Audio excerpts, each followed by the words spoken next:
Selamat pagi kepada semua saudara-saudari dalam Kristus Yesus. Hari ini kita akan sama-sama merenungi tentang berbahagialah orang yang lapar dan haus akan kebenaran.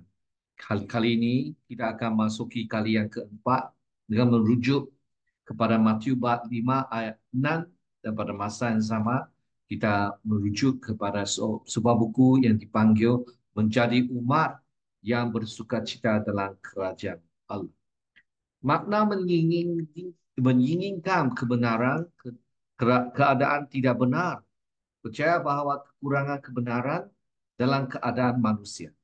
Jika kita merenung diri kita sendiri, kita akan menyadari ketidakbenaran kita ataupun apa yang tidak betul dalam diri kita. Paulus berkata, tidak ada yang benar, tidak seorang pun. Dunia yang kita tinggal ini adalah dunia yang kekurangan kebenaran dan keadilan. Saudara-saudari, baik juga menunjukkan bahawa manusia akan mengatasi keinginan ketidakbenaran. Sama ada seseorang itu percaya kepada Tuhan atau tidak. Mereka mempunyai keinginan dalam diri mereka dan mereka akhirnya akan mencapai tujuan mereka. Mereka lapar dan haus akan kebenaran. Ada mereka yang akan kenyang. Ini adalah janji Kristus Yesus kepada mereka. Ini bukan kerana usaha sendiri untuk memenuhi tuntutan kebenaran, tetapi kerana diberi kenyang oleh Tuhan. Kebenaran ini datang daripada Tuhan, ia adalah anugerah Tuhan. Manusia tidak boleh mencapai tuntutan kebenaran itu. Yesus menggunakan lapar dan dahaga akan kebenaran sebagai satu analogi perasaan fisika untuk menggambarkan keinginan mendalam para murid terhadap kebenaran. Keharapan ini sepatutnya dimiliki oleh orang yang percaya menjadi pencarian kehidupan yang menyenangkan Tuhan sebagai tujuan utama. Kehadiran rohani yang kuat berpunca dari seseorang yang pertama kali melihat ketidaksempurnaan dalam moral mereka di hadapan Tuhan. Ketika berdiri di hadapan Tuhan yang kudus, seseorang melihat kekurangan mereka dan dari situlah datanglah keinginan ini. Seperti yang dikata oleh Jordan Edwards berkata, kehausan lahani untuk Tuhan adalah keinginan untuk Tuhan, untuk hidup suci dan untuk rumah Tuhan ini. Ini adalah bahagian penting dari agama yang sejati. Kehausan rohani menurut Jonathan Edwards. Nama dan pujianmu adalah apa yang diinginkan oleh hati kami. Ayat ini menggambarkan kerinduan hati orang percaya kepada Tuhan. Mereka tidak hanya menginginkan berkatnya, tetapi nama dan pujiannya sendiri. Ini menunjukkan sesuatu kehausan rohani yang mendalam. Satu perkara yang aku minta daripada Tuhan, yang akan aku cari agar aku boleh tinggal di rumah Tuhan sepanjang hidup. Untuk menyaksikan keindahan Tuhan dan mencari di dalam baitnya, iaitu juga mengungkapkan kerinduan yang kuat untuk dekat dengan Tuhan.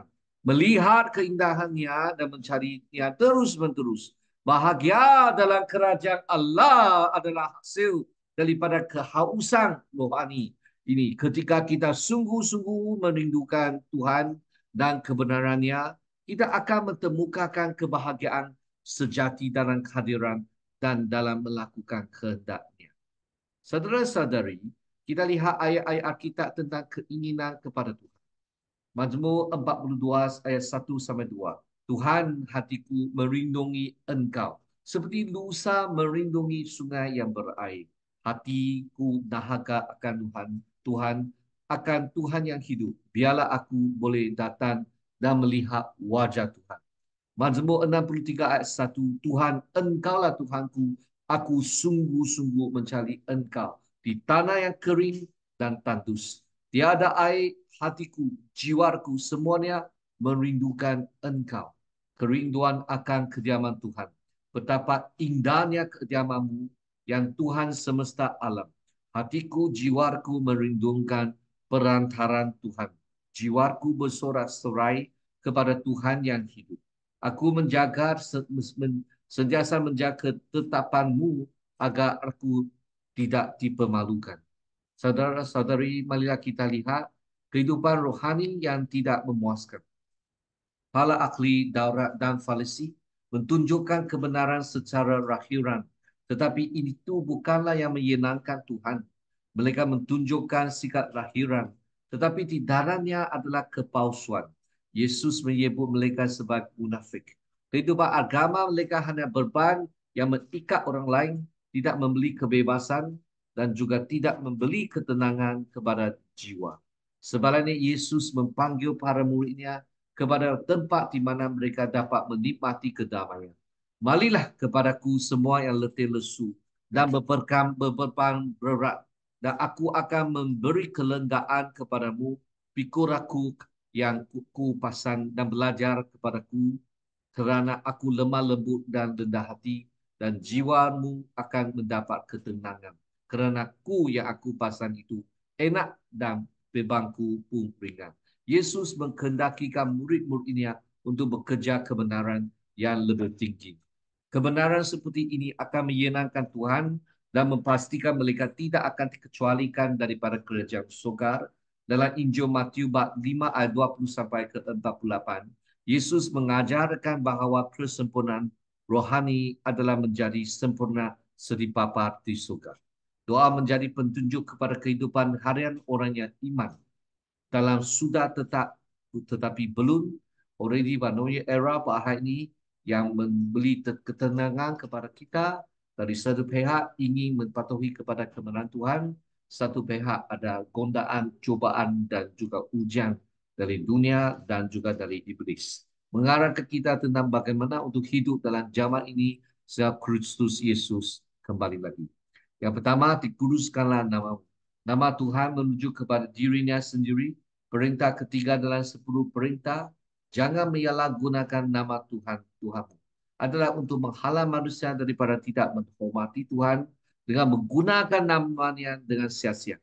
Tuhan adalah kudus, dan dikuduskanlah namaku bermaksud bahawa kita harus mengetahui dan mengakui kekudusan Tuhan yang merupakan sesuatu yang tidak dapat dicapai oleh orang yang berdosa. Ini adalah untuk membawa semua hati yang menghormati Tuhan ke hadapannya.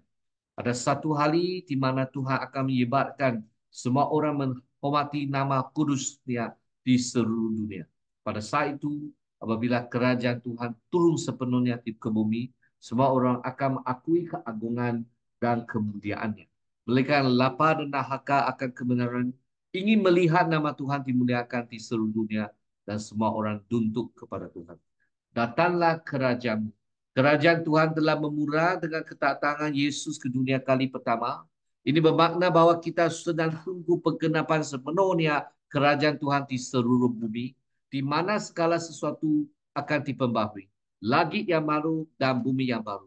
Kota suci Yerusalem yang baru turun dari surga. Kemah Tuhan adalah di antara tengah-tengah manusia, dan segala kuasa jahat akan dihancurkan. Tidak ada akan lagi ada dosa atau kematian. Tiada lagi kekuatan, dan dia ada orang yang nangis. Para murid kini telah menikmati sebahagian daripada sukacita kerajaan Tuhan seperti sayur-sayuran hijau dan buah-buahan awan. Walaupun kerajaan Tuhan belum sepenuhnya nyata di bumi, kuasa persannya akan terus berkembang sehingga mencapai kepuncaknya. Oleh itu kita mesti doa agar kerajaan Tuhan datang dengan segera dan terus menyebarkan Injil, membawa lebih banyak orang menjadi murid Kristus. Inilah tanda yang harus dilakukan oleh mereka yang lapar dan haus atau dahaga akan kebenaran. Jadikanlah kehendak di bumi seperti itu suka. Mereka lapar dan dahaga akan kebenaran, juga menginginkan kehendak Tuhan terlaksana di bumi, seperti mana yang dilakukan di surga tanpa sebarang halangan. Dan kata lain, kerajaan Tuhan merujuk kepada pelaksanaan rancangan Tuhan untuk dunia yang sempurna dan menyeluruh. Mari kita doa bersama. Tuhan Bapa di surga, kami puji Tuhan atas karunia dan firman, supaya kami boleh belajar bagaimana haus dan juga dahaga terhadap kebenaran. Sebab jiwa kita kami tetap bertuju kepada Tuhan Yesus Kristus. Dengan nama Kristus Yesus kami doa bersama. Amin. Semua Tuhan memberkati semua, dan kita jumpa